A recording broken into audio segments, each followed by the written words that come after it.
긴급 상황입니다. 나토 안보위원회가 소집됐습니다. 2024년 3월 15일 오후 2시 브뤼셀 나토 본부가 발칵 뒤집혔습니다. 덴마크 왕립 경찰청의 20년차 극지방 수색구조 전문가 마이클 토마센이 무릎을 꿇고 눈물을 흘리며 이렇게 말했던 이유는 무엇일까요? 불가능하다. 절대 불가능한 일이야. 유럽 최고의 구조 전문가라고 자부하던 그를 이렇게 만든 정체는 무엇일까요? 도대체 무슨 일이 있었던 걸까요? 2024년 3월 15일 오후 2시 12분 그린란드 동부 타실라크 팀장님, 큰일입니다. 부관 요한이 급하게 제 사무실로 뛰어들었습니다. 제 이름은 마이클 토마센입니다. 올해 53세, 덴마크 코펜하겐에서 태어나 자랐죠. 왕립경찰청에서 20년간 극지방 구조 작업을 담당해온 베테랑 전문가입니다. 어린 시절부터 아버지를 따라 북극 탐험을 다녔던 저는 20대의 왕립 경찰청에 입대한 후 줄곧 극지 구조 분야에서만 일해왔습니다. 지금은 유럽에서 인정받는 최고의 극지 구조 전문가라고 자부하고 있죠. 나토 히토류 안보 프로젝트의 핵심 연구진이 실종됐습니다. 요한의 목소리가 떨렸습니다. 미국, 독일, 일본, 캐나다 4개국 지질학자팀이 그린란드 히토류 매장 지역에서 연락이 끊어졌습니다. 이들은 중국의 히토류 독점에 대응하는 서방연합 탈중국 히토류 전략의 핵심 인물들입니다. 제 얼굴이 굳어졌습니다. 하필 지금 이런 일이. 실종자들은 미국 국무부 직속 지질학자 존 스미스 박사 히토류 매장량 분석 전문가, 독일 연방지질청 안나 밀러 박사자원 추출 기술 전문가, 일본 경제산업성 다나카 히로시 히토류 정제 기술자, 캐나다 천연자원부 마이클 브라운 북극 광물 탐사 전문가였습니다. 이들은 모두 그린란드에 매장된 150만 톤의 히토류를 서방연합이 확보하기 위한 핵심 임무를 수행 중이었죠. 더 문제는 요한이 말을 이었습니다. 현재 기온이 영하 42도까지 떨어졌고 강풍이 시속 90km로 불고 있다는 겁니다. 72시간의 골든타임이 지나면 생존율이 5% 이하로 떨어집니다. 하지만 제 마음 한구석에는 다른 고민이 있었습니다. 8년 전 그 끔찍한 기억이 다시 떠올랐기 때문이죠. 그때 제 머릿속에 8년 전 그 끔찍한 기억이 떠올랐습니다. 2016년 2월 14일 그린란드 일룰리사트. 아빠, 정말 멋지다. 저 빙하 봐. 19세 아들 라스가 환하게 웃으며 거대한 빙하를 가리켰습니다. 덴마크 코펜하겐 대학교 지질학과 1학년이던 라스는 저와 함께한 첫 극지 탐험에 들떠 있었죠. 조심해, 라스. 빙하 크레바스는 예고 없이 나타날 수 있어. 그린란드 빙상이 점점 불안정해지고 있거든. 제가 아들에게 경고했습니다. 그때 갑자기 날씨가 변했습니다. 맑았던 하늘이 순식간에 회색빛으로 변하더니 거센 눈보라가 몰아치기 시작했습니다. 체감온도가 영하 58도까지 떨어지는 킬러 블리자드였죠. 라스. 제가 아들을 불렀지만 대답이 없었습니다. 불과 20m 앞도 보이지 않는 상황이었죠. 3시간 후 눈보라가 그쳤을 때 제가 발견한 것은 라스의 배낭과 등반용 로프뿐이었습니다. 그 옆에는 폭 3m, 깊이 100m가 넘는 거대한 빙하 크레바스가 검은 입을 벌리고 있었죠. 2주간의 대규모 수색에도 불구하고 라스는 찾을 수 없었습니다. 라스는 영원히 그린란드 얼음 속에 잠들었습니다. 그 후 6개월간 저는 완전히 망가졌습니다. 라스의 일기장 마지막 페이지에는 이렇게 적혀 있었습니다. 아빠는 내 영웅이야. 아빠처럼 많은 사람을 구하는 사람이 되고 싶어. 언젠가 아빠와 함께 그린란드에 가서 더 많은 생명을 구해보자. 그 순간 제 가슴이 찢어질 것 같았습니다. 라스가 꿈꿔왔던 미래를 제가 포기할 수는 없었습니다. 그 이후 저는 극지구조의 귀신이 되었습니다. 요한이 긴급 전화를 받더니 얼굴이 창백해졌습니다. 팀장님, 나토 사무총장실에서 직접 전화 왔습니다. 전화기 너머로 들려온 목소리는 차가웠습니다. 토마센, 상황을 알고 있나? 미국 정부가 벌써 피투픽 우주기지에서 구조 헬기를 출동시켰어. 독일도 북극 전문팀을 파견했고. 제가 당황했습니다. 하지만 그러면 만약 덴마크가 72시간 내에 구조에 실패하면 미국이 그린란드 안보를 직접 책임지겠다고 했어. 사실상 군사 개입 의지 표명이야. 독일과 일본도 가만히 있지 않을 거고 자칫하면 그린란드가 서방 강대국들의 각축장이 될 수도 있어. 제가 절망적인 표정을 지었습니다. 그럼 다행히 한국극지연구소팀이 현재 그린란드에 체류 중입니다. 요한이 희망적으로 말했습니다. 덴마크와 한국 공동 빙하 연구 프로젝트로 이미 2주 전부터 타실라크 지역에서 연구 중이죠. 한국? 제가 의아해 했습니다. 네, 한국극지연구소는 남극 빙하량 변화 연구에서 세계 최고 수준의 정밀 데이터베이스를 구축한 곳입니다. 최근 그린란드에서 신종 완보동물도 발견했고요. 그런데 진돗개 2마리와 함께라고요? 제가 놀라며 물었습니다. 네, 진돗개는 이중모 구조로 영하 40도에서도 활동 가능하고 후각이 일반 구조견의 3배 이상 예민하다고 합니다. 현지 적응 훈련도 겸하고 있다고 하는데 제가 잠시 망설였습니다. 15kg도 안 되는 중형견을 시베리안 허스키도 못 버티는 상황에서 하지만 다른 선택이 없었습니다. 미국과 독일의 구조팀이 도착하기까지 48시간. 그 전에 반드시 실종자들을 찾아야 했습니다. 2024년 3월 16일 오전 6시 타실라크 베이스 캠프 한국팀과 덴마크팀이 합류했습니다. 박준혁 35세 극지연구소 빙하연구팀장, 김서연 29세 수의사, 그리고 이미 2주간 그린란드 환경에 완벽히 적응한 진돗개 2마리. 설강이 빙심아. 괜찮지? 박준혁이 부르자 흰색과 황갈색 진돗개들이 꼬리를 흔들며 다가왔습니다. 영하 35도의 혹독한 추위에도 전혀 개의치 않는 모습이었죠. 제가 다가가 악수를 청했습니다. 마이클 토마센입니다. 덴마크 극지구조본부장이죠.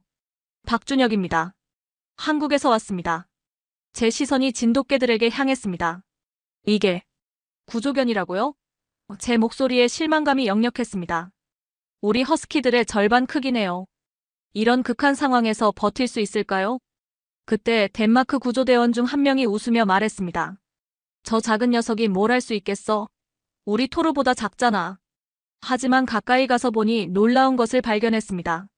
진돗개들은 방한복 없이도 털을 부풀리며 멀쩡히 뛰어다니고 있었습니다. 이중모 구조의 겉털이 바깥쪽 거친 털로 찬바람을 막고 안쪽 부드러운 솜털이 체온을 보온하는 완벽한 천연 방한 시스템이었죠. 박준혁이 차분히 설명했습니다. 진돗개는 72시간 전 냄새까지 추적할 수 있고 좁은 공간에서도 활동할 수 있는 민첩성을 가지고 있습니다. 그때 긴급 통신이 들어왔습니다. 덴마크 팀, 미국 구조팀이 8시간 앞당겨 출발한다고 합니다. 기상 담당관이 급하게 보고했습니다. 독일 측도 첨단 열화상 드론을 추가 파견했고 CNN과 BBC가 생중계를 시작했습니다. 제 얼굴이 더욱 굳어졌습니다. 젠장. 이제 정말 시간이 없어. 현재 기온 영하 44도, 체감 온도는 영하 58도입니다. 가시거리 50m 이하, 강풍 지속. 기상 데이터가 계속 쏟아졌습니다. 박준혁이 말했습니다. 바로 출발하시죠. 우리 진돗개들은 준비됐습니다. 주변 덴마크 구조대원들이 수군거렸습니다. 저런 작은 개들이 뭘 할 수 있겠어? 한국도 참 이상한 나라야. 하지만 다른 대안이 없었습니다. 72시간의 골든타임은 이미 24시간이 지나간 상태였죠. 실종 지점까지는 헬기로 1시간, 도보로 3시간. 현재 기온 영하 44도, 체감 온도는 영하 58도입니다. 이 온도에서는 노출된 피부가 15분 안에 동상에 걸립니다. 기상 담당관이 최종 브리핑을 했습니다. 덴마크 구조견들이 먼저 투입됐습니다. 시베리안 허스키 토르와 프레야 각각 35kg, 그린란드계 날라와 시라 각각 32kg. 모두 대형견들이었습니다. 하지만 30분도 지나지 않아 문제가 발생했습니다. 토르가 발가락이 얼어서 절뚝거려요. 프레야도 떨고 있습니다. 영하 44도에서는 인간도 15분 안에 동상 위험에 노출되는데 시베리안 허스키조차 발가락과 귀 같은 말단 부위의 혈액순환이 어려워져 쉽게 얼어버렸습니다. 덴마크 구조대원 한 명이 장갑을 벗고 토르의 발을 확인하려다가 비명을 질렀습니다. 아, 손가락이. 불과 30초 만에 그의 손가락 끝이 하얗게 변하기 시작했습니다. 그런데 제가 진돗개들을 바라보니 놀라운 광경이 펼쳐졌습니다. 설강이와 빙심이는 여전히 활발하게 뛰어다니며 냄새를 맡고 있었습니다. 체온 측정 결과 덴마크 개들은 35.2도 정상 37.5도보다 낮음이었지만 진돗개들은 38.1도로 정상 체온을 유지하고 있었습니다. 정말 이상하네. 제가 중얼거렸습니다. 김서연이 자랑스럽게 설명했습니다. 진돗개는 한반도의 혹독한 겨울에 수천 년간 적응해온 견종이에요. 이중모 구조와 높은 기초대사율로 극한 추위를 견딜 수 있죠. 한국의 겨울이 유럽보다 더 춥거든요. 그때 빙심이가 갑자기 눈을 파먹기 시작했습니다. 제가 어이없어 하자 김서연이 웃으며 말했습니다. 저 애는 항상 저래요. 일하면서도 간식 챙겨 먹거든요. 간식을? 이런 상황에서? 그때 설강이가 갑자기 특정 방향으로 달려가기 시작했습니다. 뭔가를 발견했나 봐요. 박준혁이 설강이를 따라 움직였습니다. 30분을 달려간 끝에 발견한 것은 실종자들이 남긴 흔적이었습니다. GPS 좌표 75도 35N 42도 18W. 버려진 지질 탐사 장비, 발자국, 그리고 혈흔까지. 이 방향으로 이동한 것 같아요. 김서연이 외쳤습니다. 하지만 흔적은 거대한 크레바스 앞에서 끊어졌습니다. 설마. 제가 경악하며 크레바스를 내려다봤습니다. 그 순간 8년 전 라스를 잃었던 그 끔찍한 기억이 다시 떠올랐습니다. 똑같은 크레바스, 똑같은 침묵. 그날 밤 베이스 캠프에 연속으로 긴급 전화가 걸려왔습니다. 마이클, 상황이 어떠나? 덴마크 총리의 목소리였습니다. 캠프 내부 온도는 난방에도 불구하고 영상 2도였습니다. 제 입술이 약간 파랗게 변해 있었고 말할 때마다 하얀 입김이 나왔습니다. 실종자들의 흔적을 찾았습니다. 한국 진돗개들이 발견했어요. 제가 흥분된 목소리로 보고했습니다. 미안하지만 시간이 없어. 방금 워싱턴과 베를린에서 동시에 연락이 왔는데. 총리의 목소리가 긴장됐습니다. 뭐라고 하던가요? 미국 정부에서 그린란드 안보는 자유세계 보호를 위해 절실히 필요하다며 필요시 군사적 수단도 배제하지 않겠다고 했어. 독일도 탈중국 히토류 전략의 핵심 인물들을 구하기 위해 필요한 모든 조치를 취하겠다고 발표했고 더욱 심각한 소식이 이어졌습니다. 러시아 해군도 북극해에서 정례 훈련이라며 함대를 이동시키기 시작했어. 자칫하면 그린란드가 새로운 냉전 갈등의 시발점이 될 수도 있어. 전화를 끄는 저에게 요한이 다가왔습니다. 팀장님, CNN에서 생중계를 시작했습니다. 실시간 시청자 1200만 명입니다. TV 화면에는 그린란드 상공을 선회하는 미군 헬기들과 독일 구조선이 나오고 있었습니다. 그때 한국팀에서 뭔가 냄새가 나기 시작했습니다. 이게 무슨 냄새지? 덴마크 구조대원이 코를 찡그렸습니다. 박준혁이 보온병에서 뜨거운 김치찌개를 꺼내 먹기 시작했습니다. 덴마크 구조대원들은 경악했습니다. 저런 상황에서 매운 음식을? 요한이 걱정스럽게 말했습니다. 위장에 구멍이 뚫리겠어. 하지만 신기하게도 한국팀은 오히려 몸이 더 따뜻해 보였고 진돗개들도 김치 냄새를 맡고 더 활기를 보였습니다. 김서연이 설명했습니다. 매운 음식이 체내 혈관을 확장시켜 혈액순환을 촉진하고 체온을 높여줘요. 과학적으로 입증된 방법이죠. 박준혁이 진돗개에게 설강아, 이리 와 하고 부르자 덴마크 구조대원이 물었습니다. 저게 명령어인가요? 아니요, 이름이에요. 설강이. 설강? 발음이 너무 어려워요. 그때 박준혁이 들어왔습니다. 내일 새벽 5시에 다시 수색을 시작하겠습니다. 설강이와 빙심이가 뭔가를 발견한 것 같아요. 제가 의심스러워했습니다. 정말 확신해요? 지금 우리에게는 두 번째 기회가 없어요. 진돗개를 믿어보세요. 이들은 절대 포기하지 않습니다. 그 순간 베이스 캠프 밖에서 헬기 소리가 들려왔습니다. 미군 수색대가 도착했습니다. 감시병이 급하게 보고했습니다. 다음 날 새벽 5시. 영하 46도의 혹독한 추위. 밖으로 나서는 순간 코 안의 습기가 얼어버렸습니다. 이런 극한 추위에서는 코로 숨을 쉬면 폐가 손상될 위험이 있어서 반드시 입으로만 호흡해야 합니다. 제 고글이 순식간에 성에로 뿌옇게 변했고 장갑을 낀 손가락 끝이 따끔거리기 시작했습니다. 5분만 더 노출되면 동상이 시작될 정도였죠. 설강이와 빙심이는 어제와는 다른 방향으로 달려가기 시작했습니다. 남쪽으로 3km 떨어진 빙하지대, GPS 좌표 75도 32N, 42도 25W. 저기는 우리가 이미 수색한 지역인데. 덴마크 구조대원이 의아해했습니다. 하지만 진돗개들은 멈추지 않았습니다. 영하 46도의 혹독한 추위에도 이들의 발걸음은 전혀 느려지지 않았습니다. 그때 제가 놀라운 광경을 목격했습니다. 설강이가 갑자기 멈춰서더니 코를 킁킁거리며 집중하기 시작했습니다. 마치 72시간 전의 기억을 되짚는 듯한 모습이었죠. 또 쉬려는 건가? 제가 짜증스럽게 중얼거렸습니다. 하지만 설강이는 갑자기 3km를 단숨에 달려가더니 거대한 빙하 크레바스 앞에서 격렬하게 짖기 시작했습니다. 제가 숨을 헐떡이며 따라와서 보니 그 자리에는 나토 히토류 탐사팀의 장비가 있었습니다. 이런. 이게 어떻게? 박준혁이 자랑스럽게 설명했습니다. 진돗개는 72시간 전 냄새도 추적할 수 있어요.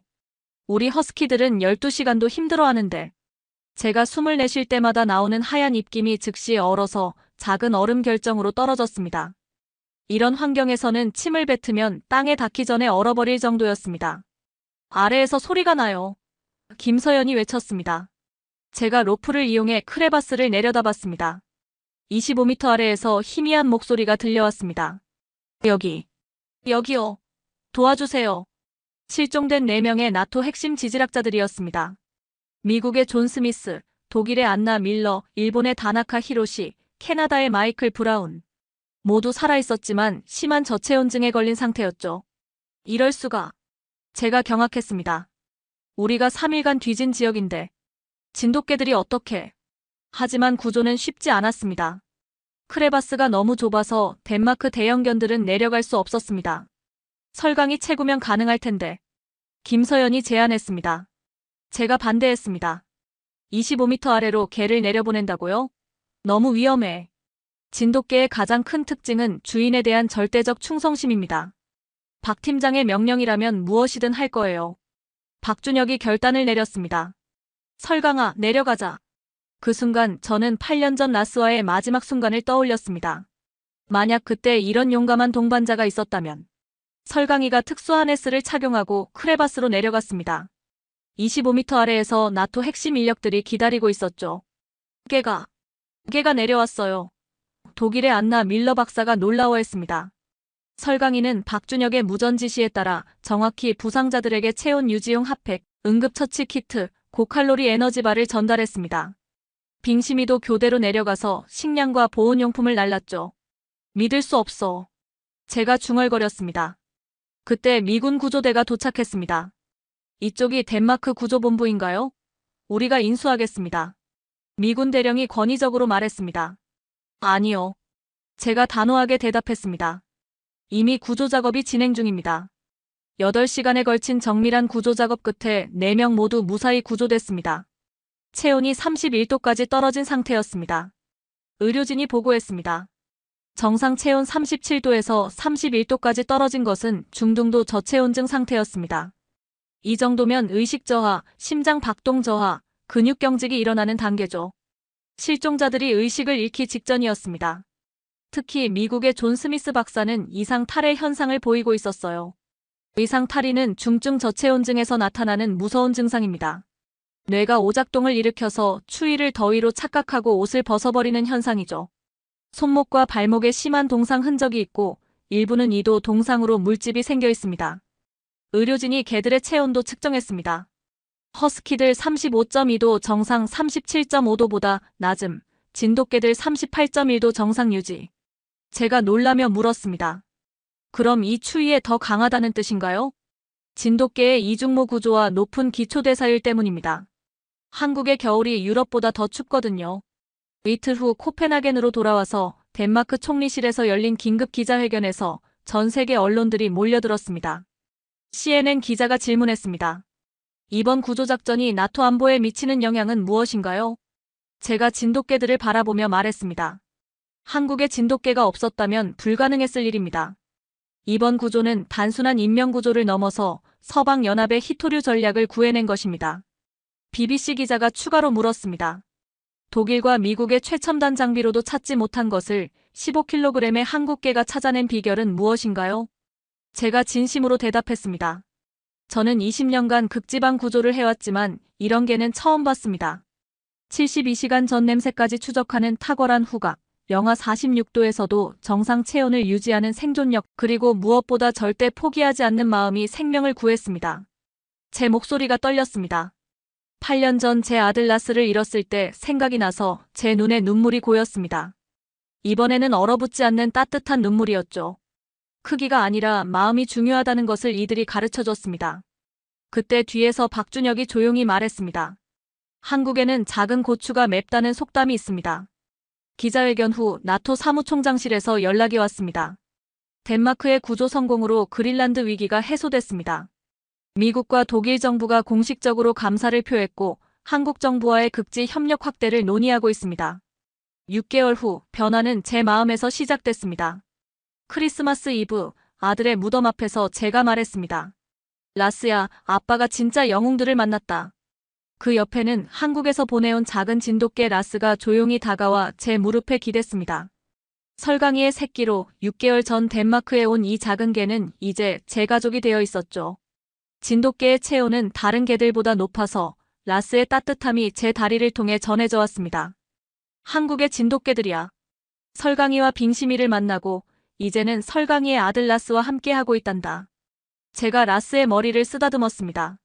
진돗개의 이중모 구조털은 마치 천연 방한복 같았습니다. 바깥쪽 거친 털이 찬바람을 막고 안쪽 부드러운 솜털이 체온을 보호하는 완벽한 시스템이었죠. 이제야 알겠어. 진정한 영웅은 포기하지 않는 마음에서 나오는 거구나. 박준혁과 김서연은 한 달 후 설강이, 빙심이와 함께 한국으로 돌아갔지만 덴마크 극지연구소와 한국 극지연구소 간 정식 협력 협정이 체결됐습니다.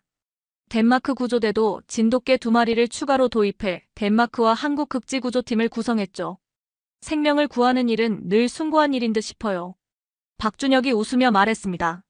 하지만 그 작은 구조가 제 인생을 완전히 바꿔놓았습니다. 1년 후 저는 덴마크 극지구조학교에서 진돗개와 함께하는 구조법을 가르치고 있습니다. 많은 학생들이 찾아와 물어봅니다. 작은 개가 정말 시베리안 허스키보다 나은가요? 제가 답합니다. 더 낫다고 할 수는 없어요. 하지만 다른 능력이 있죠. 72시간 전 냄새까지 추적할 수 있는 후각, 영하 46도에서도 정상 체온을 유지하는 생존력, 좁은 공간에서도 활동할 수 있는 민첩성, 그리고 무엇보다 절대 포기하지 않는 끈기요. 제 사무실 벽에는 라스의 사진 옆에 설강이, 빙심이, 그리고 지금의 라스 사진이 걸려 있습니다. 그 아래 작은 명패에는 이렇게 적혀 있습니다. 크기가 아니라 마음이 중요하다. 한국의 진돗개들이 가르쳐준 것. 매일 아침 제가 라스에게 말합니다. 고마워, 라스야. 내 엄마 설강이가 아빠에게 다시 희망을 찾아줬고 이제 너도 아빠와 함께하게 됐구나. 라스는 꼬리를 흔들며 제 손을 핥습니다. 지금도 그린란드 어딘가에서는 한국의 진돗개들이 꼬리를 흔들며 달리고 있을 것입니다. 그로부터 6개월 후 변화는 조용히 시작됐습니다. 2024년 9월 독일 연방경찰청에서 한국 진돗개 2마리 도입을 검토하기 시작했습니다. 독일 바이에른 주 알프스 산맥 구조대에서 한국 진돗개의 극지 적응력에 대한 연구를 의뢰했죠. 노르웨이 수발바르 북극연구소에서도 한국 극지연구소와 진돗개 극지 적응 연구 프로젝트 논의를 시작했습니다.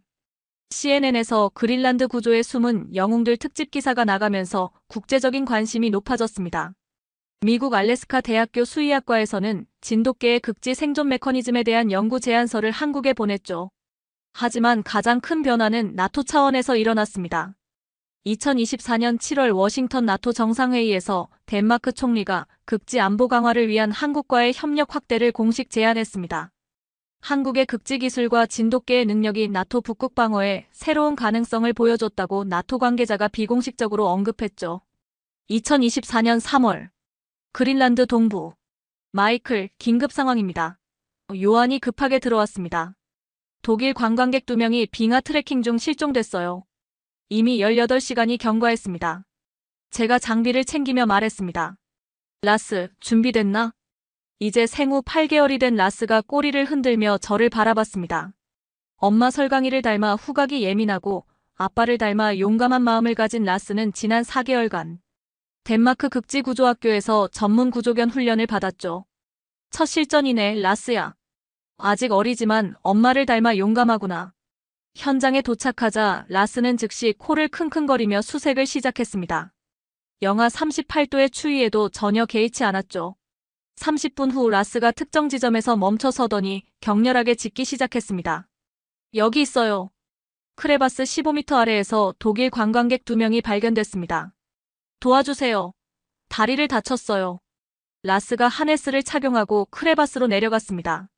엄마 설강이가 그랬던 것처럼 정확히 응급처치 키트와 보온용품을 전달했죠. 2시간 후 2명 모두 무사히 구조됐습니다. 이 개가 우리를 구했어요. 독일 관광객이 라스를 쓰다듬며 말했습니다. 정말 대단한 개네요. 어디서 훈련받은 건가요? 제가 자랑스럽게 대답했습니다. 이 녀석은 한국 출신입니다. 엄마가 1년 전 이곳에서 나토 핵심 인력 4명을 구조한 영웅이죠. 그날 밤 베이스 캠프에서 제가 라스에게 말했습니다. 라스야, 오늘 정말 자랑스러웠어. 내 엄마 설강이처럼, 그리고 내 이름의 주인인 인간 라스처럼 용감했어. 라스가 꼬리를 흔들며 제 손을 핥았습니다. 이제 너도 진짜 구조견이 됐구나. 아빠가 정말 행복해. 제가 하늘을 올려다보며 속삭였습니다. 라스야, 내가 꿈꿨던 일을 이제 작은 라스가 이어가고 있어. 고마워. 그 순간 라스가 제 옆에 앉아서 같은 방향을 바라봤습니다. 마치 하늘의 인간 라스에게 인사하는 것 같았죠. 8년 전 잃었던 아들의 꿈이 한국의 작은 진돗개를 통해 이어지고 있었습니다. 가장 작은 영웅이 가장 큰 기적을 만들어냅니다. 아들의 꿈이 다른 생명을 통해 이루어지는 것을 보는 것만큼 감동적인 일은 없습니다. 현재 유럽 3개국에서 한국 진돗개를 극지 구조견으로 도입을 검토 중입니다. 한국극지연구소는 나토 자문 협력기관으로서 북극 연구에 기여하고 있습니다. 덴마크와 한국극지구조팀은 지난 6개월간 12명의 생명을 구했습니다. 때로는 상실이 새로운 시작이 됩니다. 때로는 다른 생명을 통해 사랑하는 이의 꿈이 이어집니다. 때로는 가장 작은 존재가 가장 큰 의미를 만들어냅니다. 한국의 진돗개가 그린란드에서 보여준 것은 단순한 구조 작업이 아니었습니다. 한 아버지에게 희망을, 한 팀에게 새로운 가능성을, 나토에게 새로운 전략을, 그리고 우리 모두에게 진정한 용기가 무엇인지 가르쳐준 선물이었습니다. 그리고 그 사랑은 계속 이어집니다. 여러분도 이런 감동적인 한국의 이야기가 더 궁금하다면 지금 바로 좋아요와 구독을 눌러주세요. 그리고 어디에서 보고 계신지 댓글로 알려주세요. 여러분의 관심이 더 많은 한국의 숨겨진 영웅들을 세상에 알리는 힘이 됩니다.